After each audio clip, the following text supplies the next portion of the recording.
So this is a very cool simulation that was designed by us at Clear Concepts. So let me explain what this whole thing is. So this is an example of a transverse wave, okay, where the particles vibrate perpendicular to the direction of propagation of the wave. Is that definition familiar to you guys? Are you guys okay with that definition? Okay, excellent stuff. Now, can you guys tell me from this diagram, the left hand side and the right hand side of this partition, are they the same or are they different? If I tell you that the left hand side is showing me a snapshot in time and the right hand side is going to trace the motion of particle P. Yeah, there are three particles, P, Q and W. P and Q are particles. W, you will see, moves along with the wave. Yeah, so it's kind of the way the waveform of the wave. Okay, so do you guys follow that they are different things altogether, different particles? I'm sorry, not different particles, different graphs.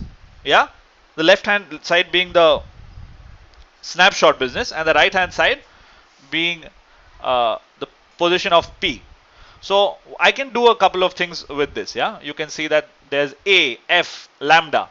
Okay, I'm going to say set amplitude to 2. I'm going to leave it at that. I'm going to change the frequency a bit. It's a bit high. I will change the frequency to 10. Now, are you guys okay with the fact that even after I've changed this frequency, nothing on the left hand side has changed? Do you guys understand this fact? Because this is simply a snapshot in time. It doesn't care how fast or slow it's moving. Agreed? The left hand side is only showing me the information of wavelength and not the frequency. Let's see. If I change this, wavelength and amplitude obviously. If I change amplitude, the graphs, it becomes longer or gets squished. That makes sense, right? That's simple, that's straightforward. Okay, great. And also, if I change lambda, the wavelength, what's going to happen? Say if I increase lambda to the right, what's going to happen? What do you guys think is going to happen?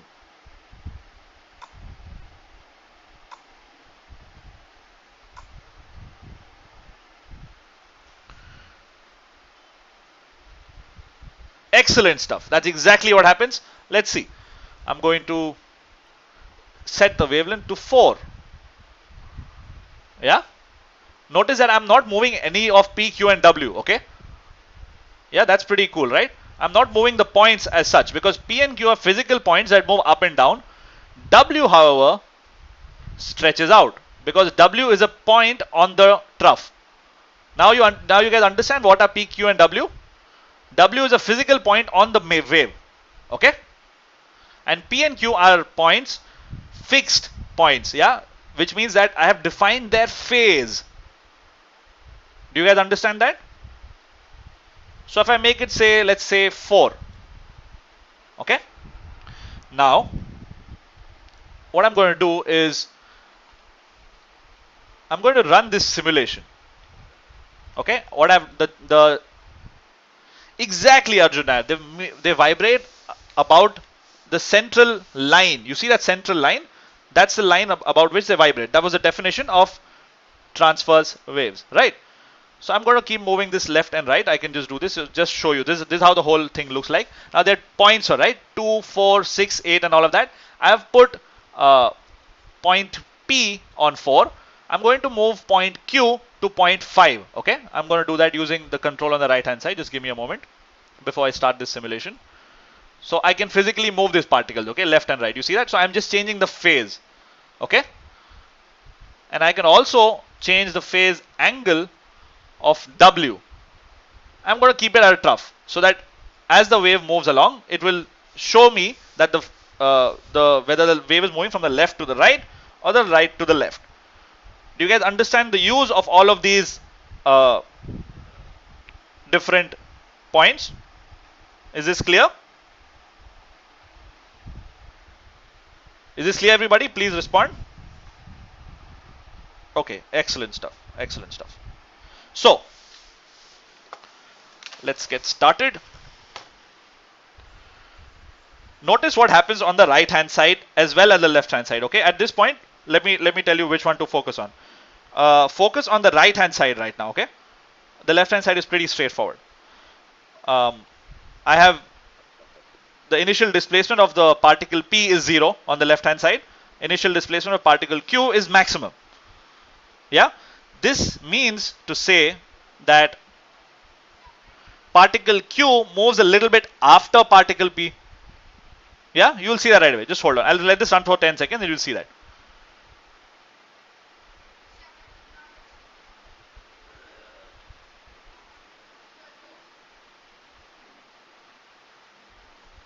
So W moves out of the picture. I'll show you. It's no big deal.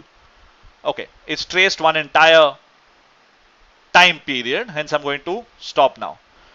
Now, if I put this back into perspective, you see that W has moved all the way till there. Okay, cool. Is that clear?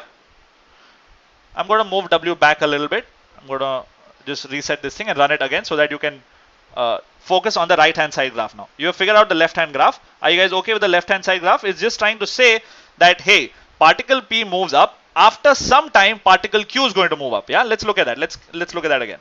See, it started moving up, and after some time, particle Q is moving up. Because of this, I can say that particle Q lags particle P. Hence, the wave appears to move to the right.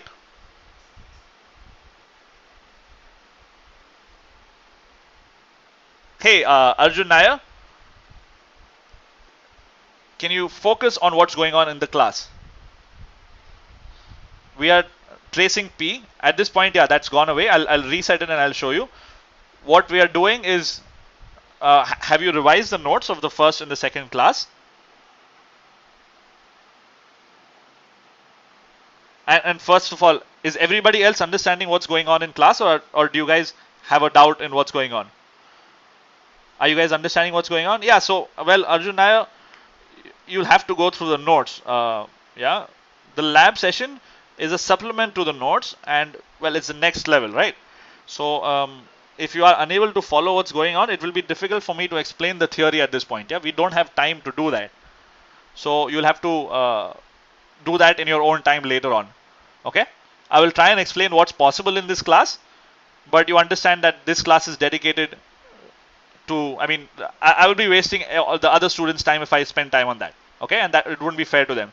So you will have to go ahead and spend time on that, and then get back to and take a look at this recording. This recording will be available to you. It's going to be a short class, less than an hour. You can take a look at it. Okay, try and keep up with what's going on. If there's anything I can solve right now, I will. If there are questions that are related to the earlier classes, I'm sorry, I will not be able to spend too much time on them. I will try and give you a hint. If you understand, great. Otherwise, you'll have to look it up later. All right? I'm going to continue with class now. Is that okay? Okay, great.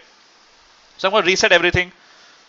The parameters remain the same. I'm not going to mess with any setting anymore. Okay, I'm just going to run it once again, and we're going to focus on the right-hand side graph. So, since I press reset, point P moves again to the beginning. Yeah, assume that time equal to 0. Every time I press reset, time becomes 0. So I'm going to stop after it reaches and traces an entire time period. Okay, there you go. It's done that. Now, do you guys notice that? Can you guys, what information is hidden in the second graph? I told you in the left-hand graph, I can somehow figure out the wavelength. We'll get to that very quickly. But what information is hidden in the right-hand side graph? Exactly. Exactly. It's not the opposite direction, so to speak. Okay. It's okay, wave moves towards the right. How much time it takes to complete one oscillation? Exactly. Do you guys follow what Ashna said? Sneha, P and Q are moving in opposite directions, but they're still moving up and down. Yes?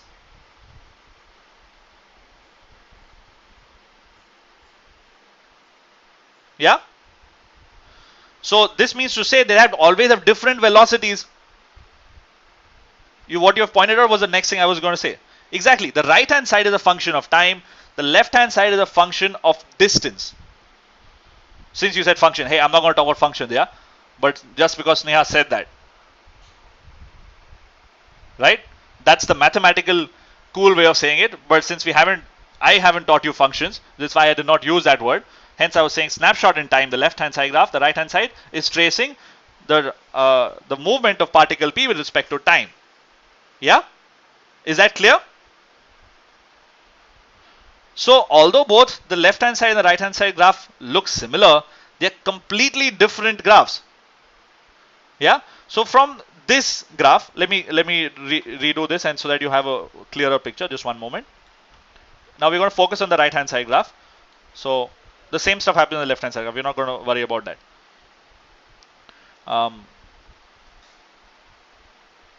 Just one moment. Let it complete its cycles. So from this graph, can you guys now tell me how much time it takes to complete one cycle? Remember, one cycle would be when the particle is in the same phase as it was earlier. So, which means that if I were to calculate, okay, you're giving me answers already. Excellent. It's 0.1. Yeah. See, at the initial point, particle P seems to be moving down. Yeah. So I need to be moving down and with a certain velocity. You will see what velocity from the left-hand side graph. We'll get back to that. It seems like from this graph, this position and this position have the similar phase. Yeah. Particle P at 0.01 and particle P over here.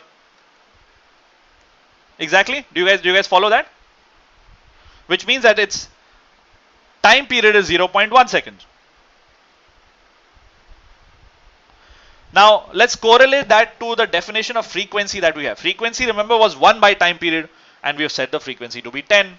So that makes sense as well. So what we did according to our design, it makes sense. Yeah, in the experiment as well. Do you guys agree?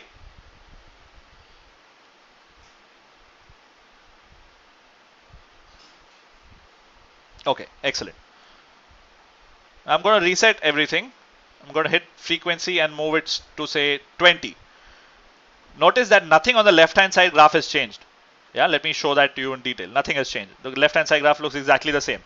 I hope you guys are comfortable with that now. The frequency changes will only be shown in the right-hand side graph. Is that clear to everybody? Let's see how so. I'm going to hit start now.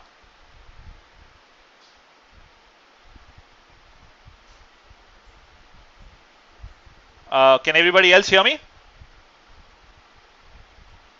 Okay. Okay. Okay, cool. So I'm going to hit stop. Okay. Let's see. Now from this graph, can you guys tell me what is the time period according to this phase business that I just told you? Look at the right hand side graph. Tell me what the time period should be.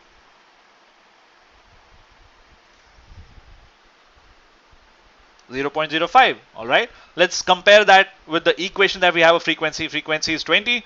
1 by t. Sure. Makes sense. Okay. So now we are correlating what we see and according to our design. So what those top parameters are what we designed the experiment to be, and with that we can also figure out, okay, yeah, so we can also get the information of time period directly. Cool. Pretty interesting, right? Okay. So, and obviously if the frequency increases, the time taken to traverse the distance would be lesser. Yes? That's why you get a shorter time period, which means the wave moves faster. The last part, do you guys follow? The wave moves faster.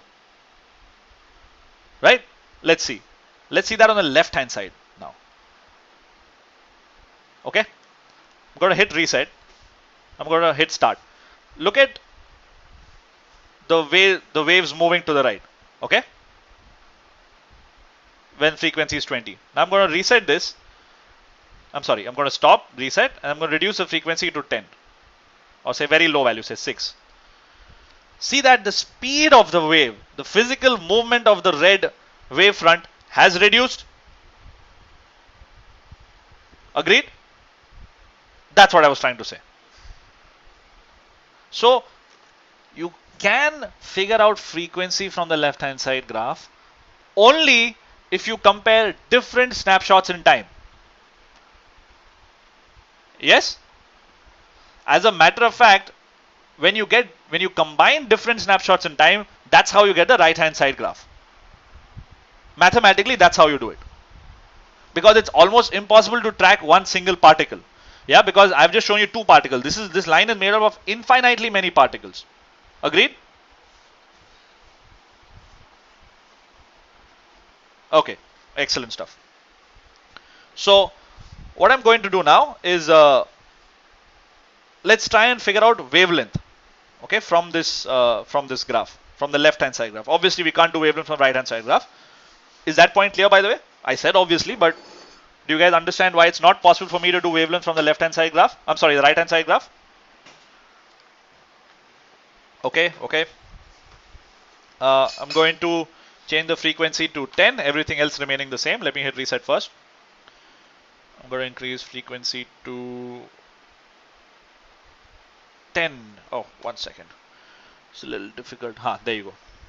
So you can also use your keyboard controls left and right to do this. So it's a very easy to use simulation. Okay. So how, guys, can I now figure out the wavelength? Can you guys tell me? Do you have any idea how I could do that?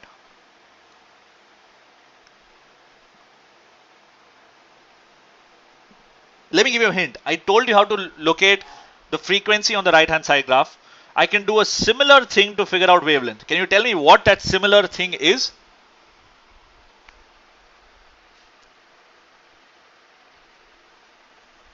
Okay, okay, okay. Jacob. That's interesting.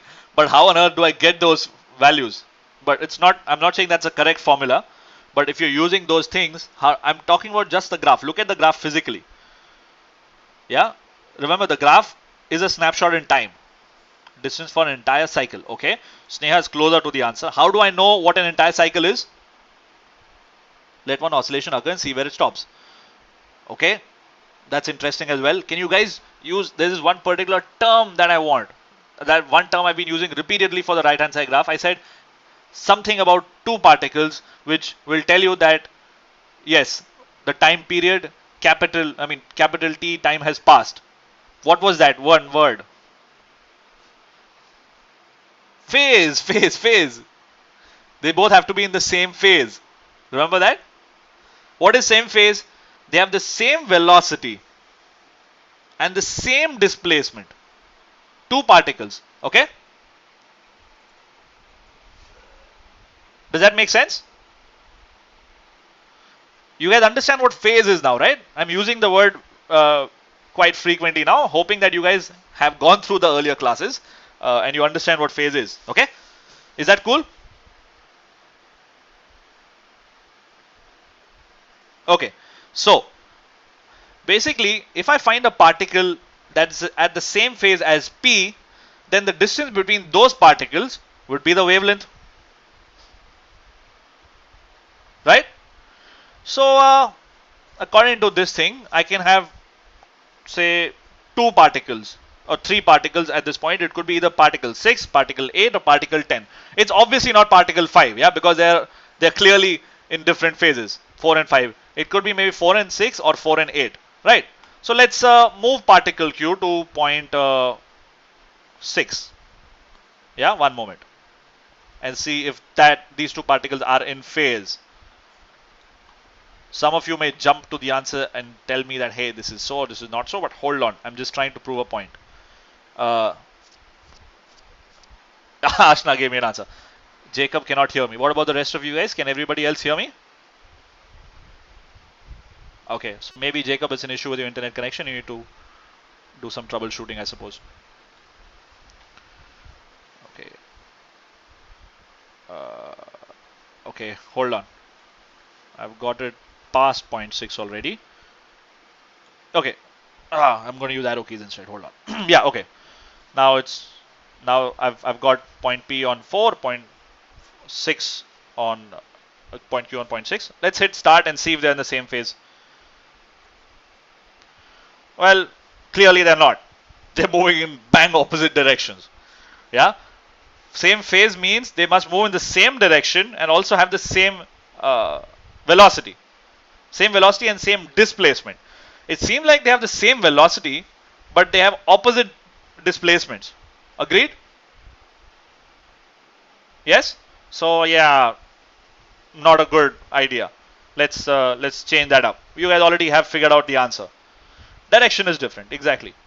Oh, you're saying the velocity itself is different. Let me think. Velocity. Mm, yeah, same speed. Sorry. Thank you. Thank you for correcting me. Same speed, different displacement means different velocity. Thank you for pointing that out. Excellent stuff. Yeah, okay, great. That makes sense. I'm going to hit stop and reset. I'm going to move point Q further away now to point 8 as some of you said earlier. Yeah, just one moment. So the deal is that I've minimized this window so that I make a good recording. But in that process, this movement is a little bit, hold on, it'll require a little bit of trial and error. 1 second. Okay, almost at Q. I'm going to move it back a notch, say 2 notches. Okay, here we go. Using the arrow control was a lot easier, turns out. Okay, I'm going to hit start again. Let's see. You can keep it at 0. Yeah, I could. But hey, that defeats the point. I want to keep P at the same point. Yeah, I don't want to change P. Okay, so now you guys see that everyone's happy, same displacement, same speed, same phase. Okay, so the physical distance between these 2 points is going to be the wavelength. Make sense? 8 minus 4, 4. There you go, lambda's 4. Agreed? Easy enough? Okay, just one moment. Now, can you guys figure out what the speed of this wave would be from this information?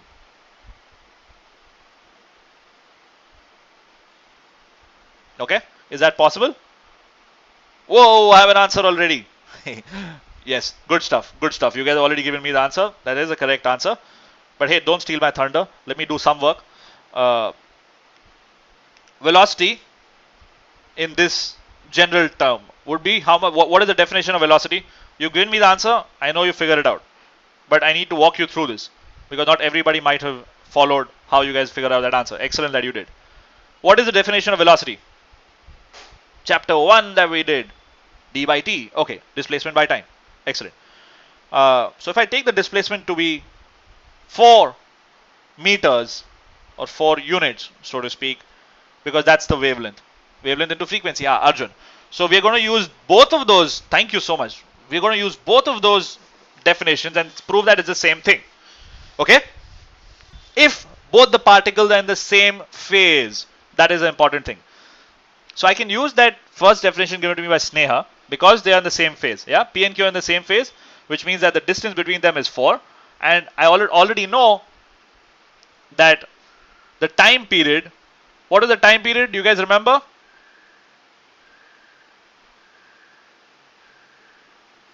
You guys remember the time period? 0.1. Exactly. Or 1 by frequency. I don't want to use 1 by frequency though. I don't want. So, okay, hold on. Hold on. The reason why I said don't use frequency is because we're using 2 different formulae. Yeah? Okay, hold on. Although you guys already know this, let's do this in the proper way. Okay? Here you go. Let particle start here. The particle P start here. And we will wait for it to reach its. Yeah. So I saw 2 different answers. Okay. That's exactly why I did this again. You see that? Ashna gave me one answer. Arjun gave me another answer. Okay. So be careful about this. Using the graphs, I know the wavelength. I also know the time period. I don't need anything else. I simply do d by t, wavelength by t. That's why these graphs are so useful. Yeah, I don't need any fancy definitions. I have a straightforward thing. I can interpret it right away. Make sense?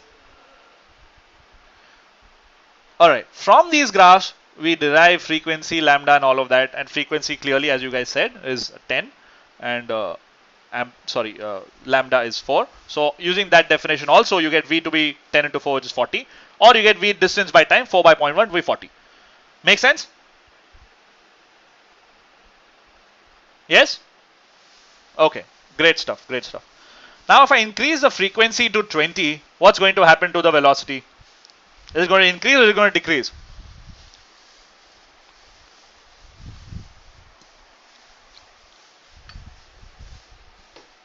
Okay, you guys saying increases. Let's see. I hit start. I have not changed the wavelength. Okay, wavelength is the same. So using that definition that I've been talking about for velocity, yeah, distance by time, displacement by time, I want you to use that definition. So in that sense, displacement is still 4. What is the time period now? Okay, 4 by 0.05. What is the velocity? New velocity? 80, exactly. And that makes sense. I double the frequency, velocity should double as well. This is what we expected. Now, if I change the amplitude from 2 to 3, what's going to happen to the velocity? What do you guys think is going to happen to the velocity now?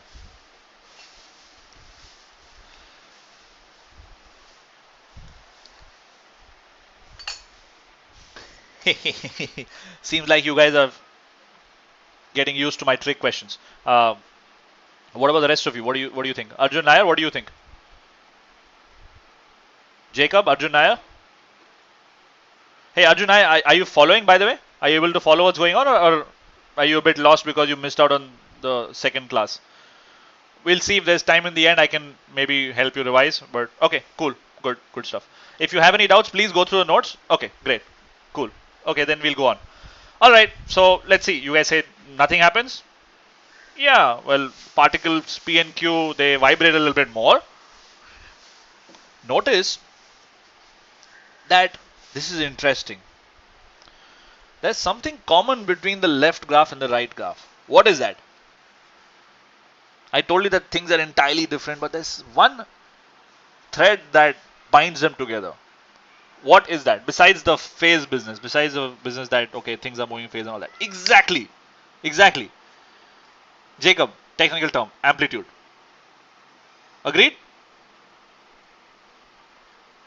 Okay, very good.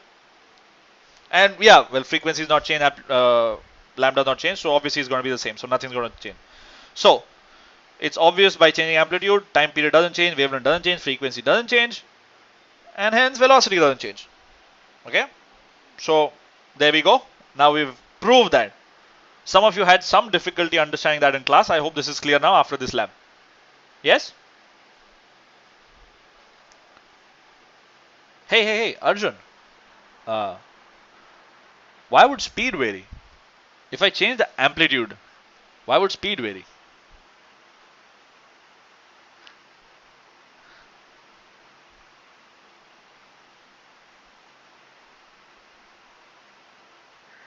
No. Displacement is more. Physical displacement of particles P and Q is more, not distance. If distance was more, distance has to do with... See, now we're confusing two things. The left-hand side graph is a function of distance, which is the physical movement of the wave, which would be wavelength. That does not change. Yeah? The displacement of particles P and Q from the mean position is more. Agreed?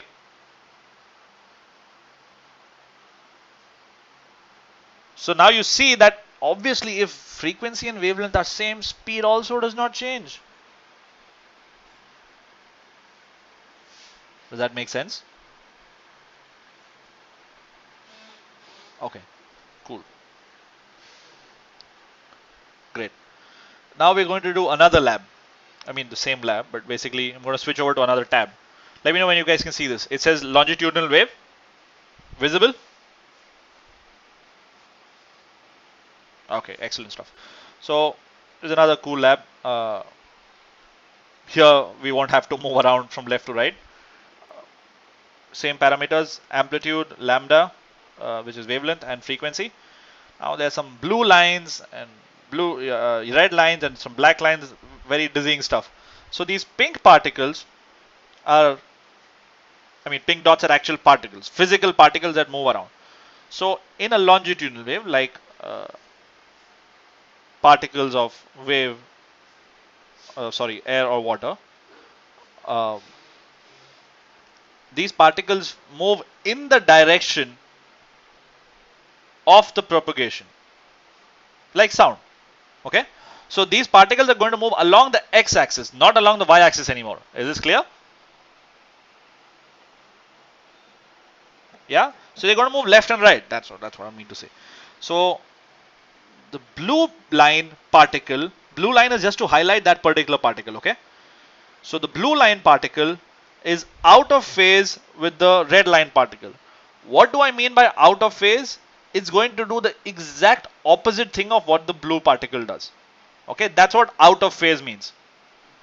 Yeah, if somebody says this is out of phase, they're trying to say that they have opposite movements. Physically, particles move in the opposite directions. So, what's going to happen is that, remember, vibrating means if the red particle is to the rightmost position, the blue particle would be to the leftmost position. Does that make sense?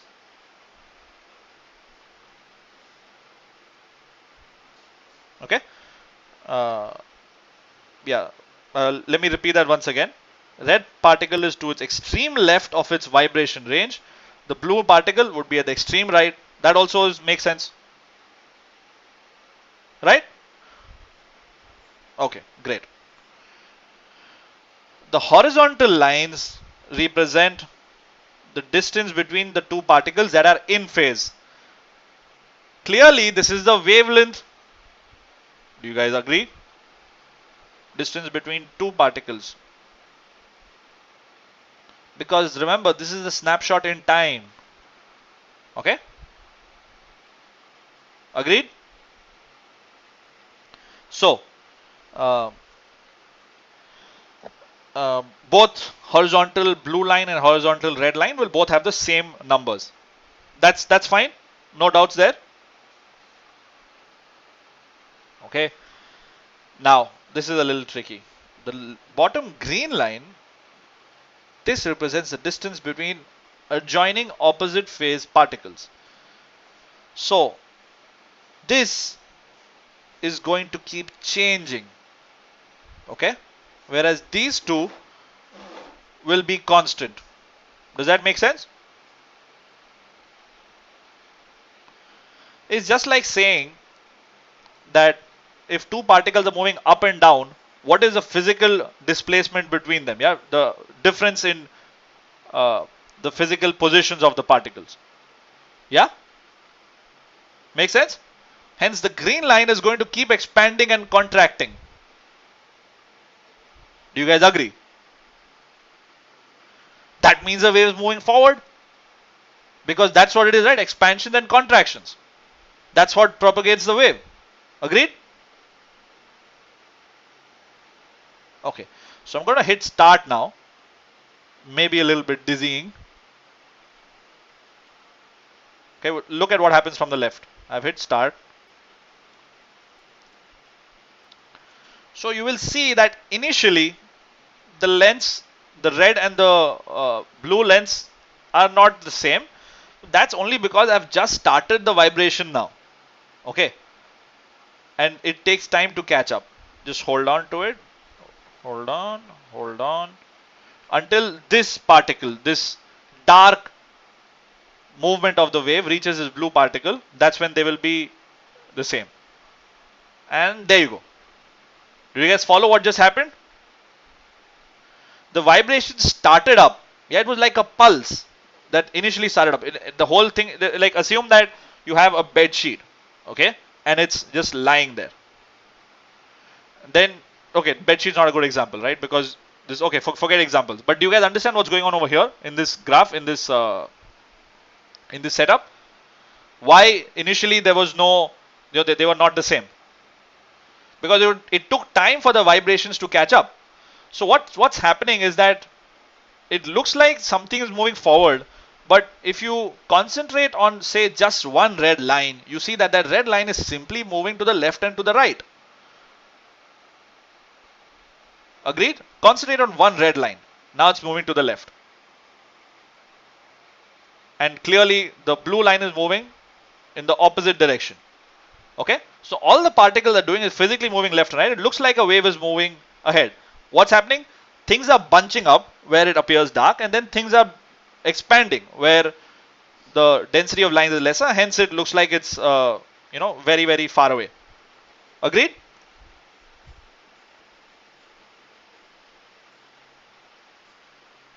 So the areas where these particles bunch up are called compressions. The areas where they expand out are called rarefactions. Obviously, the distance between two compressions would be the same as the distance between two rarefactions, which would then be the wavelength. With me so far? Okay, cool. Compression and rarefaction are the same as crest and trough. Sorry, that was like a tongue twister. Compressions and rarefactions are comparable to the crests and troughs of a transverse wave. Do you guys agree with that? Notice also that the bottom thing, the distance between two particles, they are also moving together. Whatever number the left guy has, the same number the right guy has. Agreed? Because you're looking at two particles with us in the same phase. That's why that's happening. It's very interesting. It's a very interesting behavior to note. Now I'm going to stop this and I'm going to change a few settings. Okay, I'm going to reduce the amplitude. What do you think is going to happen if I change the amplitude? Type away while I physically do this. If I reduce the amplitude, say to 0.15 or something, what's going to happen? Arjun says nothing. What about the rest of you? Slower. Okay.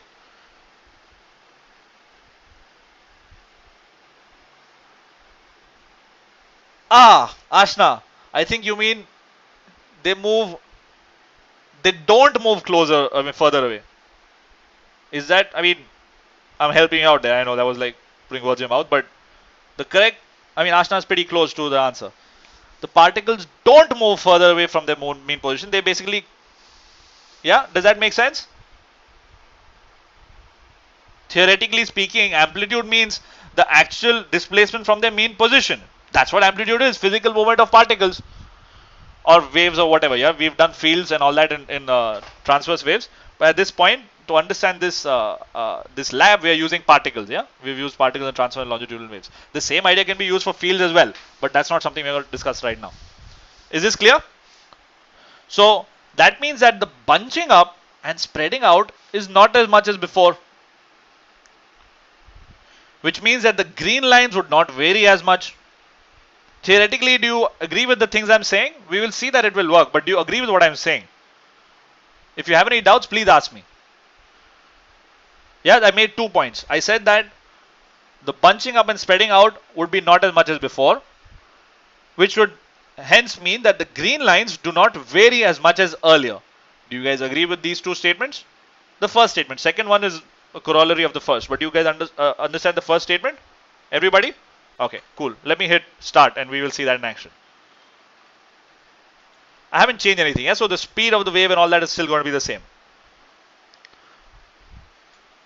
So this is similar to saying the sound becomes fainter. Okay?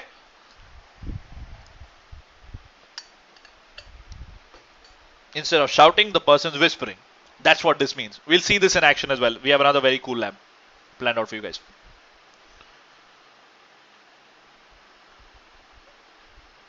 Let's wait for this to attain a steady state. By the way, Ashna, I said a reduced amplitude. I figured you might have made the error. So, by the way, do you guys understand what I say steady state? When I loosely use the term steady state. since you're on the topic, do you guys understand what I mean when I say steady? When do you say something is steady? Physically, forget. Okay, same. No, steady is something same with respect to what? Okay, it doesn't change, but with respect to what? Okay, but again, everything is relative, right? So when I say steady, what is it not changing with respect to? Exactly, time. Follow? Things remain constant with time. That is the definition of anything when you say that it's steady. Does that make sense? That's why I said physically. Yeah? Don't worry about whether it's physics or whatever. When you say something is steady, you're saying that things don't change with time. Does everybody agree?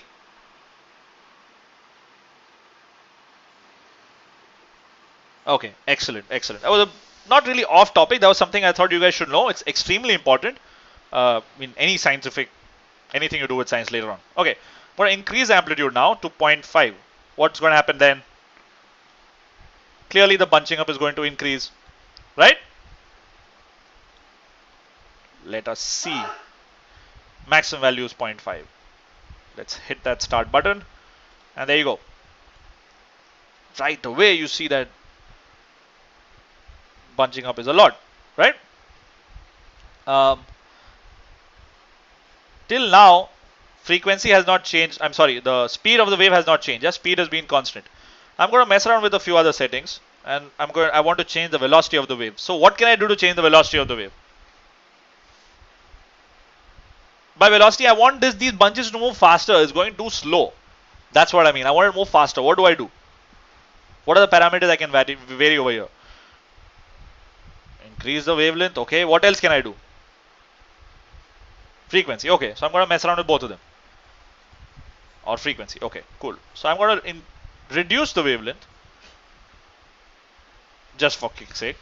So that you guys get even more dizzied out. I'm going to increase the frequency.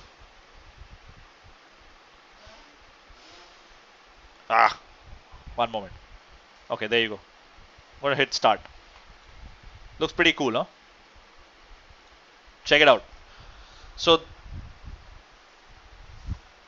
this thing, obviously it takes a shorter time to get steady because, well, the speed is a lot more. I'm sorry, the frequency is a lot more, hence the speed of the wavelength is a lot more.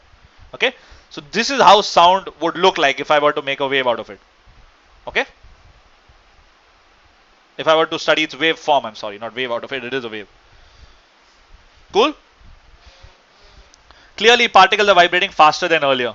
Yeah, I've increased the frequency. I've reduced the wavelength so that you guys can see the entire thing in the whole in the small picture that we have here. So the distance between two consecutive rarefactions, the compression has reduced. Yeah, that's what I mean by wavelength. Okay, everybody understands this simulation so far? Excellent. So I'm going to pause this and I'm going to do another simulation. This is the last one. It's very interesting. Just 1 minute. I'm going to pause the recording now.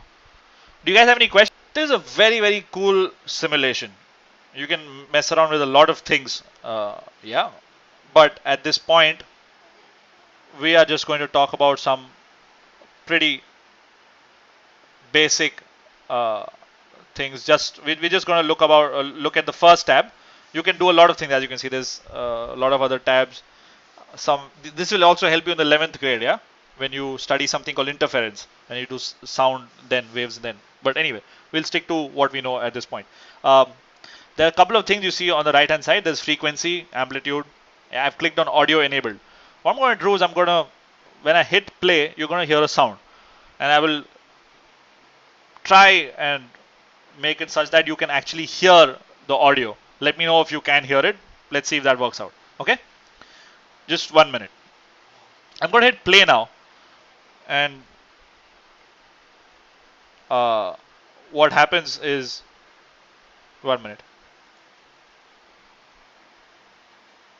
Hey, where's the audio? Hold on, let me sort this out. I'm going to pause the recording. I'm going to figure out the audio thing first. I thought it was working. Okay, now that we've figured out my audio settings, so I've paused this in the middle of the speaker blasting out music or sound or just noise. Can you guys tell me What can you see from this? Explain to me what's happening here. What are those dark bands, those light bands? What do you think that is? Relate this to what we just did in the earlier simulation. Sound, remember, is a longitudinal wave. Okay, compression, rarefaction, exactly. So the dark bands are compression and the brighter bands are rarefactions. Everyone understands that? Okay. So I'm going to play out a sound now and you guys will be able to hear it. Okay. Okay, so that's how I'm going to pause that now. Yeah, so that's how a 495 hertz frequency sounds at this amplitude. Now, if I reduce the amplitude, what do you think is going to happen? Will the tone of the sound change? Okay, you guys everyone's saying softer, lower volume. Let's see. Okay, I've reduced amplitude to a very faint value. Hope you guys can hear it. Audible? Okay, but less so, yeah, as you guys predicted. Good stuff. So you guys figure out that, okay, amplitude means that the sound, well, is softer or louder.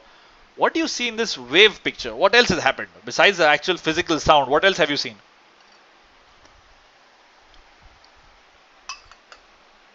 Yeah, the compression and rarefactions have sort of dulled down. Yeah, become fainter. No, the size hasn't increased.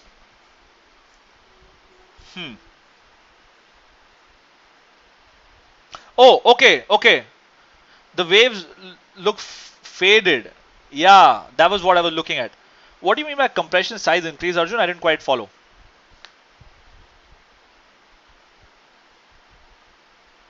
It would be the other way around, right? They wouldn't bunch together anymore. Basically, if they don't bunch together, it doesn't look dark. Now, that's the thing. Dark bands did not increase in size. Their darkness reduced. Yeah? If I increase the amplitude, you see that? The size of the dark bands is exactly the same. Compare. Agreed? That's what I meant when I said bunching up is more. And that, is this clear? So size does not increase, because if I change that size, then I'm messing around with either wavelength or frequency. Yes? Which one it is, we'll get to it shortly. We'll do that shortly. We'll figure that out, don't worry. But you guys get that I cannot change the size of the thick bands, the dark bands. It's just the whether it's dark or it's faded. That's what I mess with when I'm messing with amplitude. Is this clear? Now, I'm going to change the frequency of this sound. I'll change it to a low value. What do you think is going to happen now? Make it 150 hertz. Even lower, 120 hertz, 110 hertz. What's going to happen now?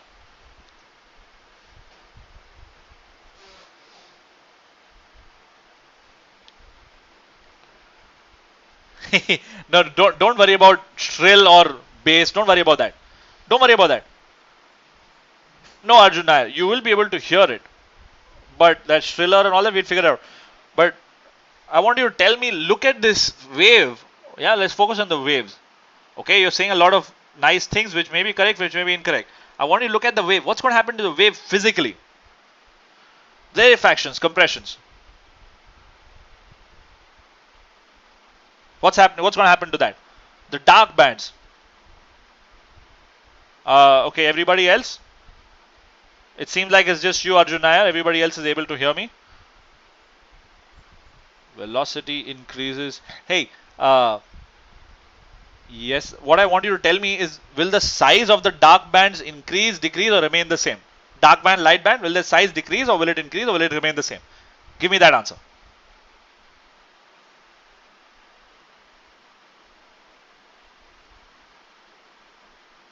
Okay, Jacob says decrease. What about the rest of you?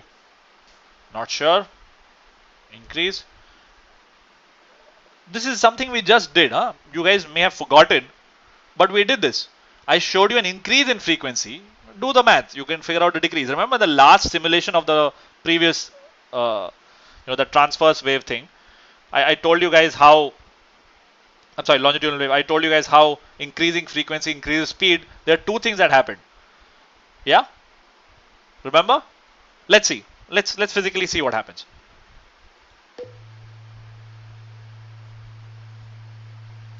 increase like mad. Agreed? If frequency has reduced, what has increased? What factor increases? Time period. Yes? And yes, also wavelength. So I want you guys to figure this out. What are we seeing over here? Are we seeing wavelength or are we seeing time period? Yeah, this is a food for thought. Tell me what happened. Tell me this in the next class. It's very easy, but this will make you guys go back to your notes. That's the point. I want you guys to revise. Okay, someone's already giving me answers, which is excellent. I'm not going to tell you whether it's yes or no. If you're confident enough to give me an answer, that's what's excellent. Yeah. But if you guys don't give me an answer, that's fine. But by the end of this session, and I hope you guys revise all the notes and you guys have an answer for me from the next class. Okay. Cool. Think of it as a little bit of a small homework or whatever. It will make you remember this thing inside out. You will never need any other classes with sound ever again. Yeah, if you guys figure this out. These basics will help you grasp some very interesting practical things about sound and also instruments. If you like music, you'll be able to catch up on things very easily. Yeah, to pick sounds and to because these days a lot of processing is done, whether people like it or not. A lot of instruments, musical instruments, do have electrical counterparts, and there is some recording aspect to things. Although I'm not saying all of you guys should go and start recording your own labels, but if you do, for time pass, maybe you like playing music, sometimes you record it. Now if you do that, you will be able to enhance some things and not saying mess up the audio, but remove noise. And then there comes a concept of noise, because everything is some frequency or the other, right? Sound, whether one man's music can be another man's noise, right? But while I'm saying a lot of things, my fan's running in the background. I want to cut out that fan's noise. How do I do that? These ideas you'll be able to understand them based on these things. Obviously, this is a lot later. If you decide to do engineering and all of that, all of this comes with electronics. Pretty cool stuff. But yeah, that's it for now. I'm just going to change the frequency to a really high value, say 600 or 700. And yeah, another thing to see, it became a little hoarse, as you guys said. Everything involves interference, but since I haven't taught you what interference is, won't talk about it. Interference is just saying that two things collide. Okay, what happens? Just like the word itself suggests, if two waves collide, something else happens. That's all. Okay, it's not very complicated. Sure, the math is complicated, but to understand it, it's pretty straightforward. Okay, getting back to this one, this point. Now I've increased the frequency, everything else being the same. What's going to happen? Quickly.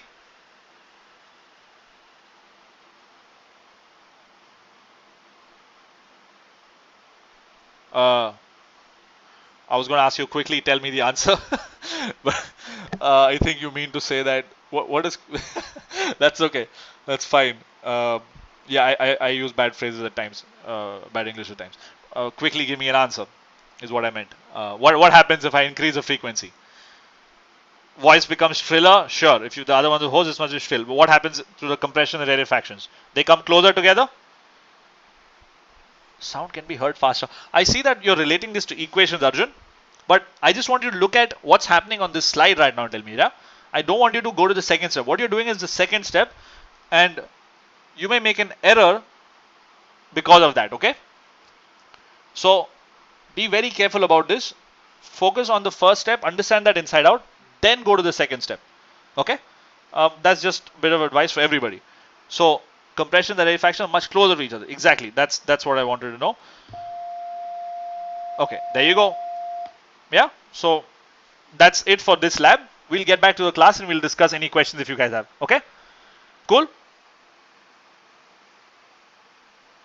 All right, let's get back to class.